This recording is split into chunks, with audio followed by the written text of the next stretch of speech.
Exercise 7.5 है। इन questions में आपने ज्योमेट्रिक मीन फाइंड करना है और कुछ क्वेश्चंस के अंदर आपने अरिथमेटिक मीन और ज्योमेट्रिक मीन का रिलेशन निकालना है। तो अब ज्योमेट्रिक मीन का फॉर्मूला है हमारे पास ए बी और ऊपर स्क्वायर रूट। ए बी कौन सी वैल्यूज होंगी? जो आपको दो वैल्यूज दी होंगी वो पहली वाली ए होगी, दूसरी वाली बी होगी। लेकिन क्योंकि ये मल्टीप्लिकेशन हो रही है तो आप कोई भी वैल्यू कोई भी लिख सकते हैं। जो मर्जी आप पहले लिखते हैं उससे कोई फर्क नहीं पड़ेगा। इसका पहला पार्ट है 9 और 5।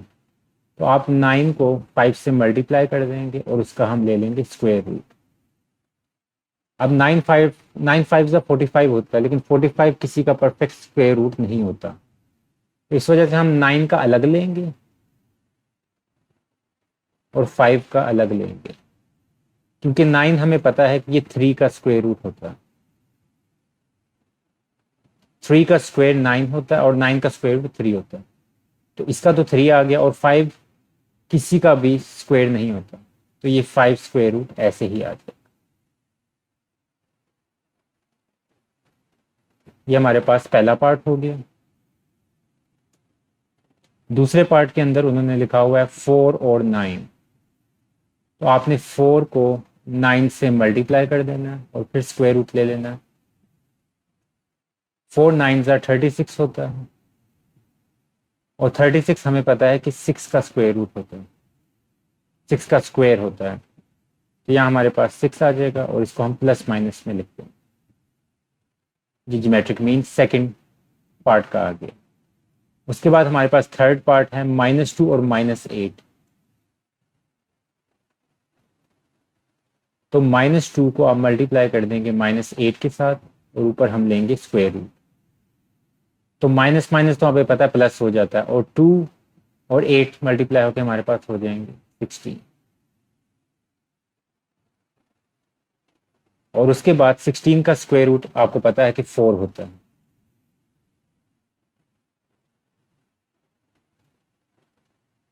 तो ये हमारे 3 पार्ट्स हो गए।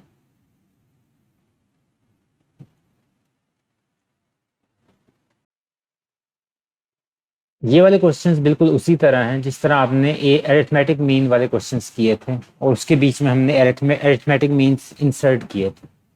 दो दो वैल्यूज दी होती थी उसके अंदर, उन्होंने कभी 3 कहा होता था, कभी 6 कहा होता था, कभी 7 कहा होता था कि आपने ए एम्स इंसर्ट करने। इसमें अब जी एम्स हैं। तो जी एम्स के लिए आपको जियोमेट्रिक प्रोग्रेशन वाला फॉर्मूला याद होना चाहिए। तो यानी कि 1 आ रहा है, उसके बाद आपके बीच में दो जी एम्स आ रहे हैं। मैं उसको कह रहा हूँ G1 G2 और फिर हमारे पास 8 आ रहा है। 1 और 8 के दरमियान दो वैल्यूज आ गई। अब आपने देखना है कि जो 8 है ये कौन सी वैल्यू है। तो आपको नजर आ ही रहा है कि चौथी वैल्यू है। तो A4 हमारे पास आ गया 8। A4 की जगह आप वैल्यूज उसका फॉर्मूला अप्लाई कर दें, ये वाला। और इस n की जगह आपने 4 लिख देना। मैं इसकी सिर्फ ये वाली साइड कर रहा हूँ, ये वाली।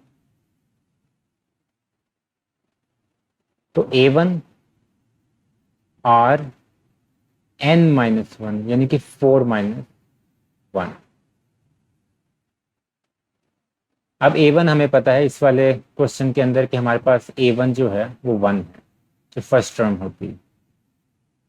तो इसकी जगह अगर आप 1 भी लिख देंगे तो कोई फर्क नहीं पड़ेगा, क्योंकि 1 को जिस मर्जी से मल्टीप्लाई कर दें वो वैसे ही रहता है। ये आ गया। 4 में से 1 किया 3 और ये हमारे पास ये आ गया। अब जैसा कि आपको पता है कि जब आपने क्यूब खत्म करना होता है तो आप दोनों साइड्स पे क्यूब रूट लेते हैं।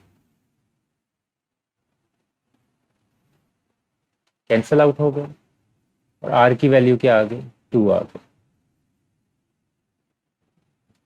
कैलकुलेटर में भी आप क्यूब रूट ले सकते हैं। ये आर की वैल्यू आ गई।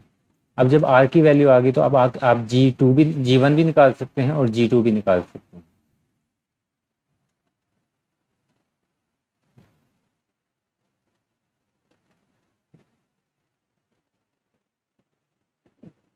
जीवन आएगा जब A1 को आप R से मल्टीप्लाई कर दें, यानी कि फर्स्ट टर्म को R जो कि अभी हमने निकाला है 2 से मल्टीप्लाई कर दें। ये हमारे पास G1 आ गया। और G2 कब आएगा? जब आप पिछली वाली वैल्यू जो कि G1 थी उसको दोबारा R से मल्टीप्लाई कर दें।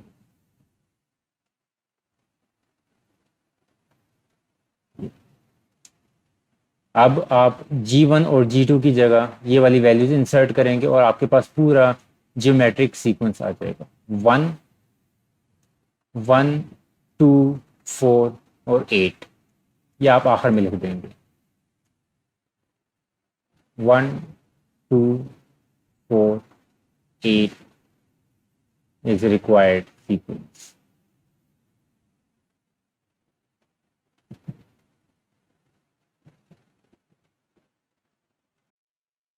अब इसका सेकंड पार्ट भी वैसा ही है।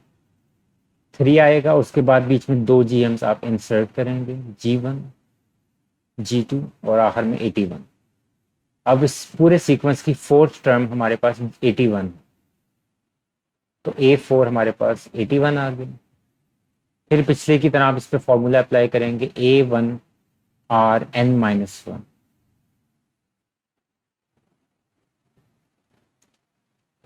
A1 इस केस में हमारे पास 3 है, तो यह हमारे पास 3 आ गया। फिर R³ और इधर 81। R³ तो ऐसे ही रहेगा, 3 इधर आके डिवाइड हो जाएगा। इसको जब आप इसे डिवाइड करेंगे तो हमारे पास 27 आ जाएगा। अब उसी तरह जिस तरह हम पिछले क्वेश्चन में किया था कि दोनों साइड पे आपने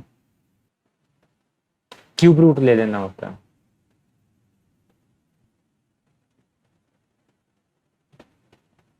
ये क्यूब क्यूब रूट से कैंसिल हो गया, तो इस साइड पे तो हमारे पास R आ गया। और 27 का क्यूब रूट हमारे पास 3 होता है। ये R की वैल्यू आ गई। जब R की वैल्यू आ जाती है तो आप सिंपली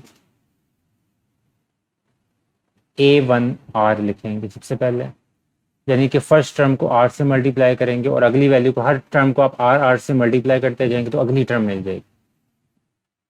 तो पहली टर्म के अंदर जब R मल्टीप्लाई होगा, यानी कि 3 के साथ जब R मल्टीप्लाई होगा तो हमारे पास 9 आ जाएगा। ये G1 आ गया।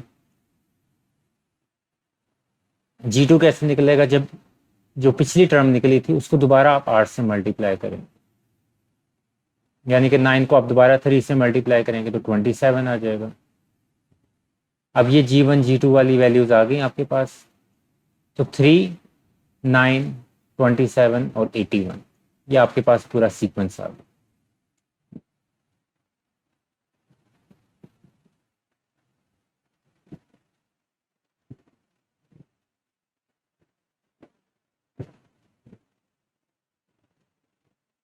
ये हमारे पास सीक्वेंस है।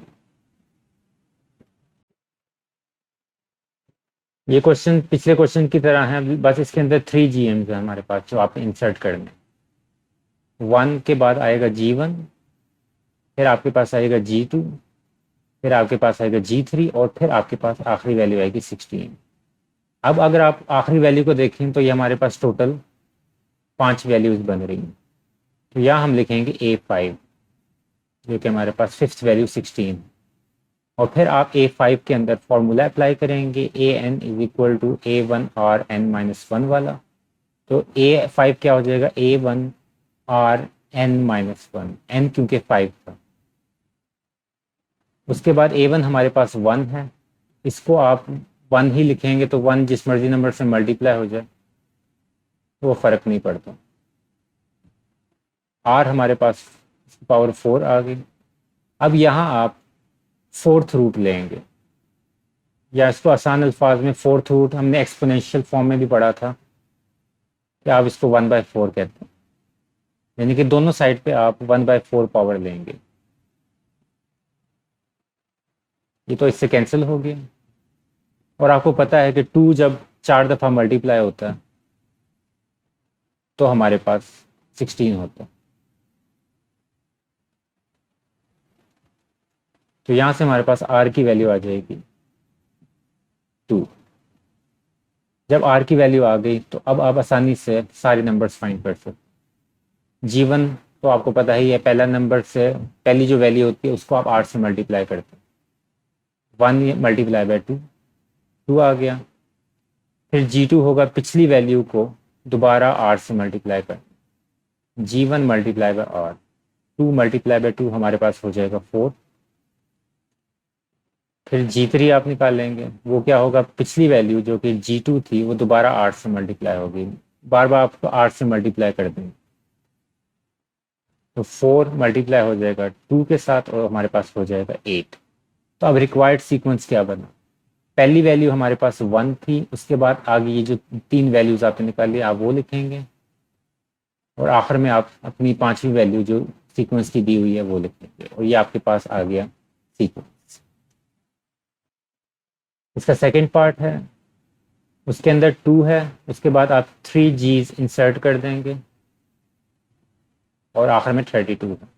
इस केस के अंदर भी 32 हमारे पास फिफ्थ वैल्यू इस सीक्वेंस की, इस पे भी वैसा ही फॉर्मूला अप्लाई होगा, A1R(n-1), लेकिन फ़र्क यहाँ ये है कि हमारे पास A1 यहाँ 2 है, तो 2 मल्टीप्लाई बाय R 4 और 32। अब क्योंकि आपको R4 की वैल्यू फाइंड करनी है तो आप खाली R की वैल्यू हमें चाहिए कॉमन रेशियो, तो 2 को आप दूसरी साइड पे लेके जाके डिवाइड कर देंगे, यहाँ से हमारे पास आ जाएगा 16। और जब आप दोनों साइड पे 1/4 पावर लेंगे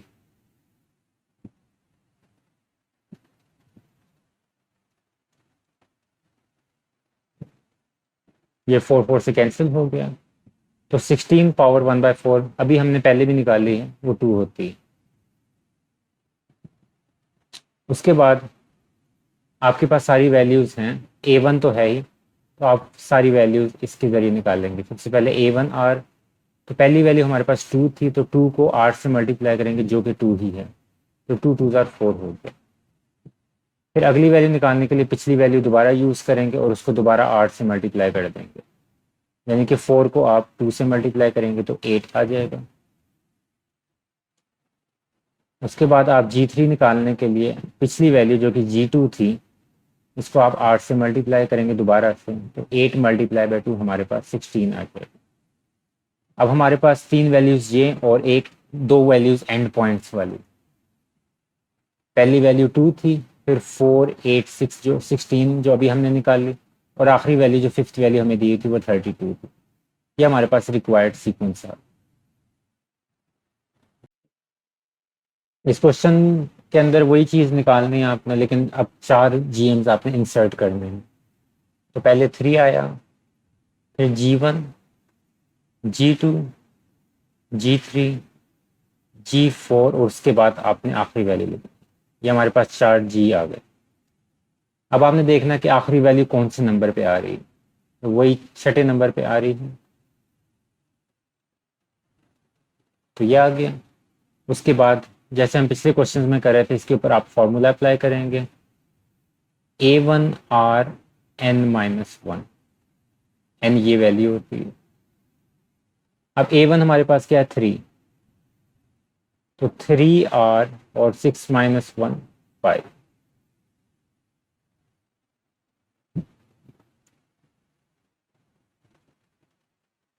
थ्री इधर आके डिवाइड हो जाएगा,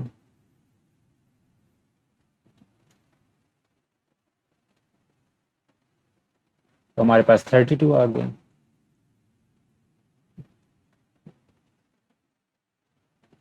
दोनों साइड पे आठ आप 1/5 पावर लेंगे, जिसको फिफ्थ रूट भी कहते हैं, क्योंकि हमें खाली सिर्फ R की वैल्यू चाहिए, R5 की नहीं। तो जितनी पावर ये होती है आप उसकी ऑपोजिट, उसका रेसिप्रोकल पावर ले लेते हैं।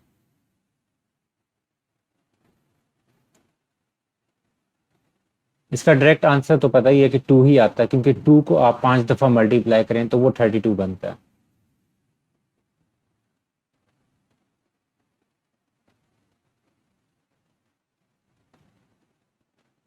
तो R वैल्यू आ गई हमारे पास 2। और उसके बाद जिस तरह हम पिछले क्वेश्चन में कर रहे थे, A13 है और उसके बाद हम स्टार्ट हो जाएंगे उसको 2 से मल्टीप्लाई करने। तो G1 हमारे पास आ गया A1R, A13 उसको 2 से मल्टीप्लाई किया 6R। फिर G2 निकाला आपने, उसको आप G1R करेंगे, पिछली वैल्यू जो 6 है उसको दोबारा 2 से मल्टीप्लाई करें, 12 आ गई। G3 निकालेंगे,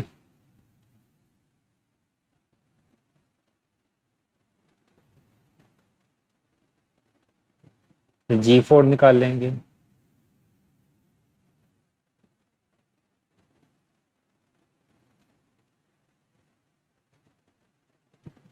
ये एक तरह से पैटर्न है कि पिछली वैल्यू को 8 से मल्टीप्लाई करी जा रहे हैं। 24 आंसर निकला, उसको फिर 8 से मल्टीप्लाई कर दिए। तो ये हमारे पास 4 ज्योमेट्रिक मीन्स आ गए जो आपने फाइंड करने हैं।